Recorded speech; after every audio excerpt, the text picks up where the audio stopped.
Assalamualaikum warahmatullah.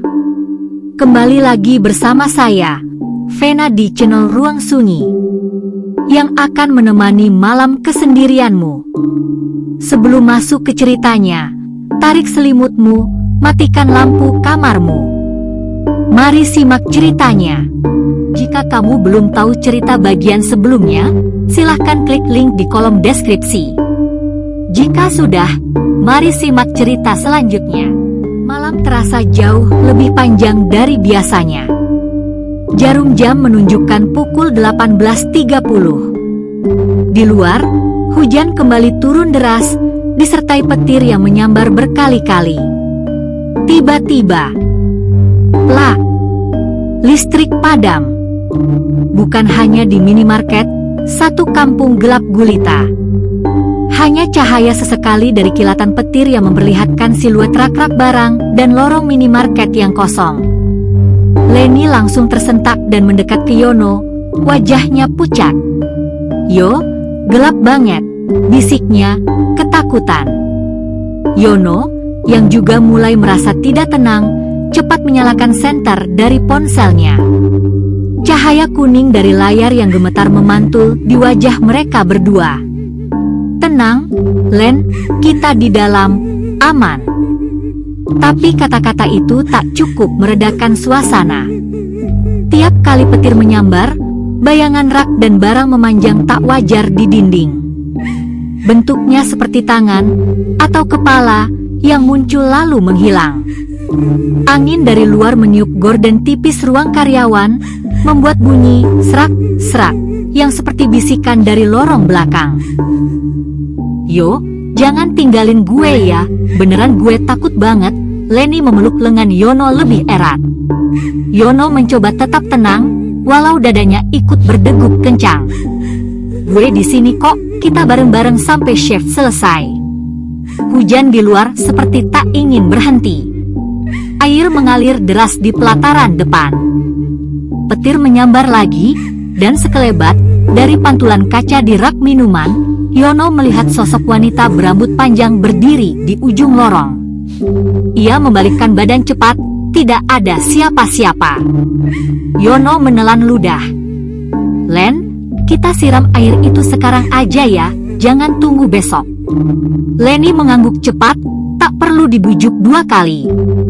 Dengan cepat, mereka mengambil plastik kecil berisi air doa dari tas Yono yang disimpan di ruang karyawan. Berdua, dalam cahaya senter yang bergetar, mereka berjalan ke lorong-lorong minimarket yang gelap. Satu demi satu, mereka memercikkan air itu di sudut rak, di depan gudang, di depan pintu masuk, dan terakhir di dalam gudang yang masih terasa dingin dan berat udaranya. Setelah selesai, mereka berdiri diam. Yono merapal doa pelan-pelan yang diajarkan Pak Soleh. Leni memejamkan mata, ikut membisikkan istighfar berulang kali. Dan entah kenapa, setelah itu, angin malam yang semula terasa dingin menusuk perlahan berubah jadi lebih tenang. Suasana tetap gelap. Hujan tetap deras. Tapi perasaan mereka tak seberat sebelumnya. Yono menatap Leni dan berkata, "Kita udah berusaha. Sekarang tinggal nunggu shift selesai." Leni mengangguk. "Makasih ya, Yo." Mereka kembali ke kasir, duduk bersisian dalam cahaya ponsel yang redup. Menunggu malam yang terasa abadi, hingga fajar datang membawa terang. Suasana minimarket masih sunyi dan gelap, hanya sesekali terdengar suara hujan menampar atap seng dan sambaran petir yang menyilaukan sesaat. Yono dan Leni duduk di balik meja kasir, mencoba menenangkan diri dengan cahaya redup dari ponsel. Tiba-tiba, terdengar suara ting dari ponsel Yono. Sebuah notifikasi dari grup WhatsApp minimarket masuk. Yono membuka pesan itu. Dari Pak Kepala. "Info penting. Listrik mati total di seluruh wilayah, diperkirakan sampai subuh belum pulih. Shift malam ditiadakan hari ini. Untuk petugas shift sore, harap segera tutup toko dan kunci semua akses. Pastikan semua aman. Hati-hati di jalan." Yono menoleh ke Leni yang juga baru membaca pesan yang sama dari ponselnya. Mereka saling pandang, wajah sama-sama lega. Akhirnya, kita bisa pulang, kata Yono lirih, seperti melepaskan beban besar dari dadanya. Leni mengangguk, namun ekspresi wajahnya masih tegang. Tapi, suasana masih gak enak, yo. Gelap gini, anginnya juga aneh. Merinding terus dari tadi. Yono menelan ludah, tapi mencoba tetap tenang. Iya, makanya kita cepet aja beresin, kunci, terus langsung pulang. Bareng, gak usah sendiri-sendiri. Mereka bangkit dari kursi kasir dan mulai merapikan barang-barang seadanya. Semua rak dicek cepat, mesin kasir dimatikan, dan pintu-pintu dikunci. Di gudang, Yono sempat terdiam sebentar, merasakan hawa dingin yang aneh menyelimuti ruangan itu meski tidak ada AC yang menyala. Namun mereka terus bergerak, tak ingin berlama-lama di dalam. Yono memasukkan kunci terakhir ke lubang gembok rolling door, memutarnya perlahan sambil menarik napas panjang. Leni berdiri di sampingnya, memeluk tas dan helm erat-erat, matanya tak lepas dari jalanan gelap di depan minimarket. Udah, selesai, ucap Yono pelan. Tapi sebelum mereka bisa melangkah menjauh, petir menyambar langit dengan kilatan menyilaukan. Dan saat cahaya itu menerangi sekitar, mereka melihatnya. Di seberang jalan, di dekat tiang listrik, di pinggir parit, di bawah pohon besar, berdiri sosok-sosok yang tak seharusnya ada. Pocong, terikat rapat, melompat-lompat pelan dengan kepala miring. Kuntilanak, rambut panjang basah menutupi wajahnya, berdiri diam menatap mereka. Tuyul, berlari-lari kecil di pinggir aspal, menatap mereka sambil tersenyum aneh. Jumlah mereka banyak. Terlalu banyak. Yono mematung. Leni terjatuh duduk di depan pintu minimarket dan menangis keras. Ya. Yo, gua nggak bisa gerak, yo. Gua takut. Gua takut. Yono mencoba menarik tangan Leni, namun tubuhnya juga seperti membeku. Kilatan petir kembali menyambar. Tiba-tiba, dari sisi jalan, muncul sosok nenek tua dengan kerudung kelabu dan baju lusuh yang sama seperti sebelumnya. Ia berjalan perlahan namun pasti, lalu berhenti tepat di depan mereka. Nenek itu menatap ke arah sosok-sosok gaib di sekeliling. Tangannya yang keriput terangkat ke depan, menunjuk tajam ke arah mereka. Lalu, nenek itu berteriak, "Jangan ganggu anak-anak ini. Kalau tidak, kalian semua akan lenyap dari alam ini." Suaranya menggelegar seperti datang dari segala arah, berpantulan di antara dentuman petir dan hujan. Suara itu tidak seperti suara manusia. Ada gema aneh, ada daya tekan yang membuat dada mereka sesak. Para makhluk itu, pocong, kuntilanak, tuyul, berhenti bergerak. Mereka menatap sang nenek, lalu satu persatu mulai memudar, melebur dengan gelapnya malam, seperti asap yang tertiup angin. Suara jeritan dan tawa mereka yang mengerikan menghilang bersamaan. Dan saat kilatan petir terakhir menyambar, nenek itu pun sudah tidak ada. Hanya suara hujan deras dan napas mereka yang tersengal-sengal tersisa. Yono memeluk Leni yang masih gemetar di tanah. Udah Len, mereka udah gak ada, kita aman. Leni tak bisa berkata apa-apa. Air matanya bercampur dengan air hujan. Mereka tidak tahu siapa nenek itu. Setelah sosok-sosok mengerikan itu lenyap, Yono menarik napas panjang, menggenggam tangan Leni dan membantu gadis itu berdiri. Mereka berdua sudah kuyup oleh hujan, tapi tidak peduli lagi. Jantung mereka masih berdetak cepat, adrenalin masih tinggi. Cepat, Len.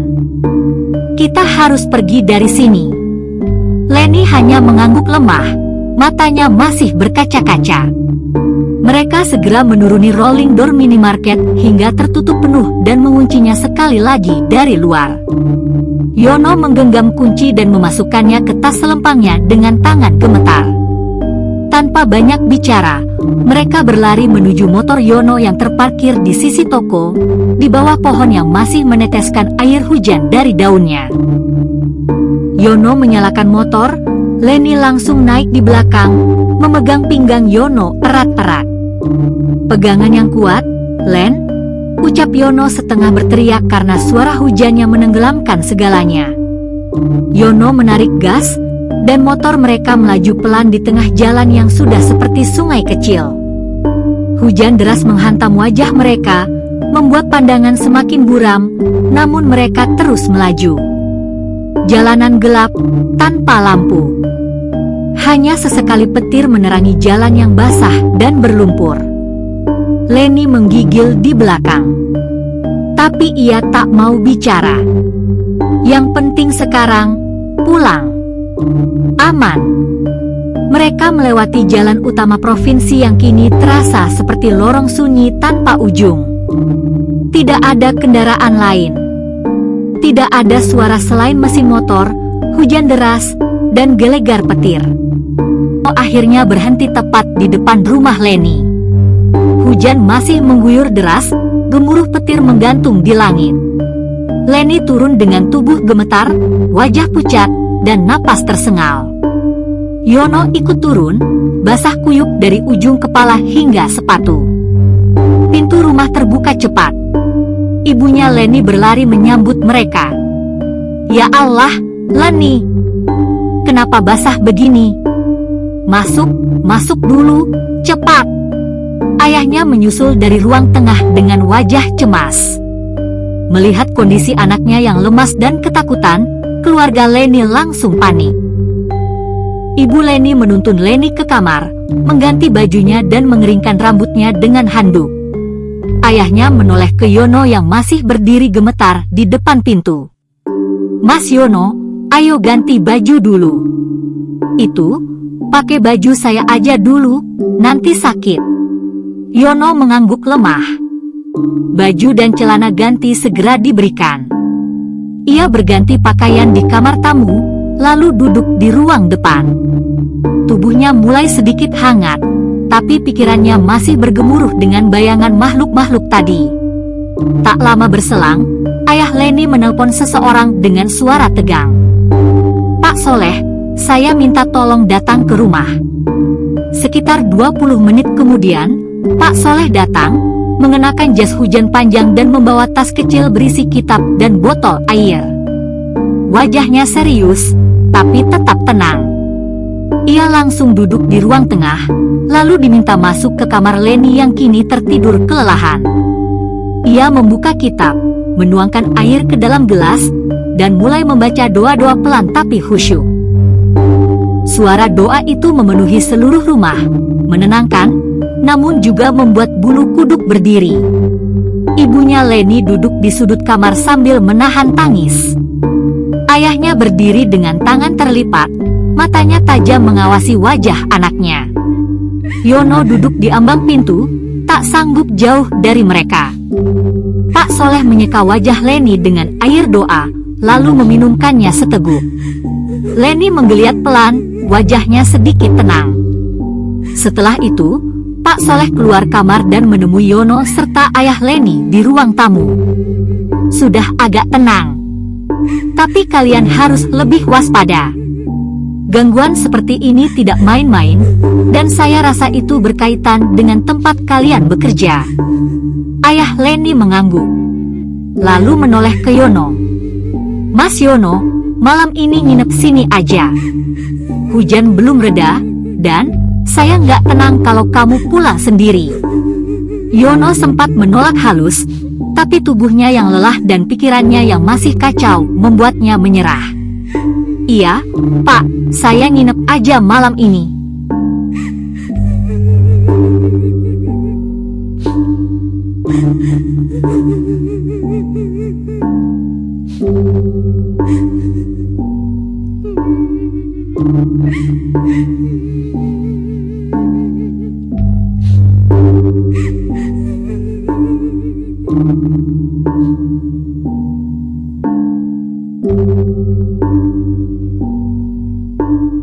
Pagi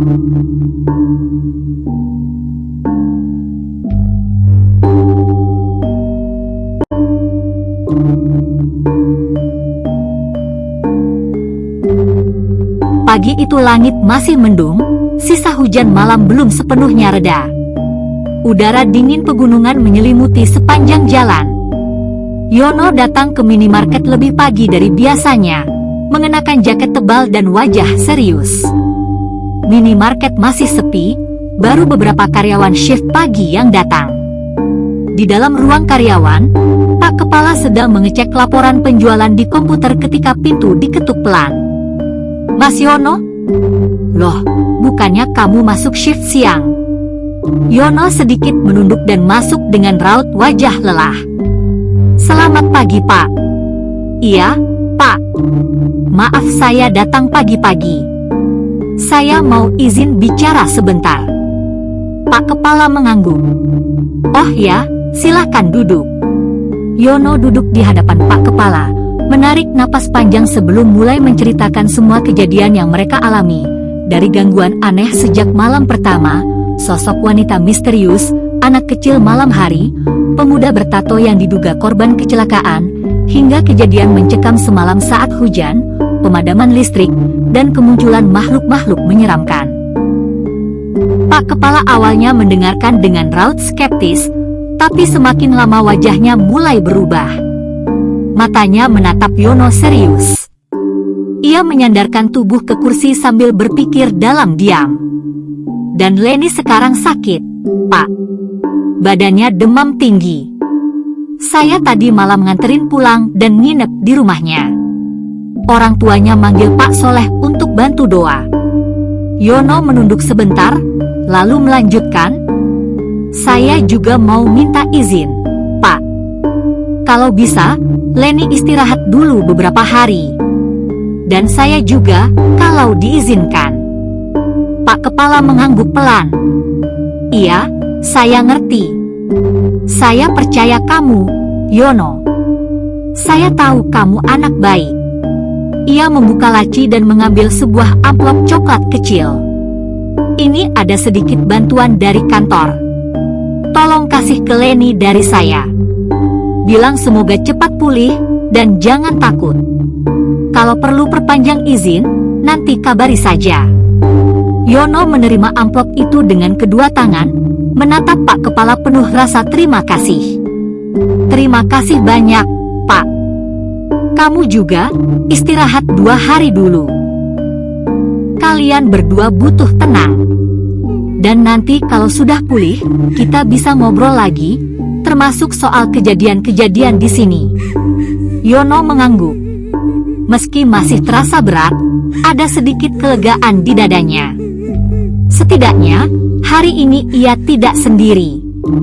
Setelah dari minimarket, Yono langsung menuju rumah Leni.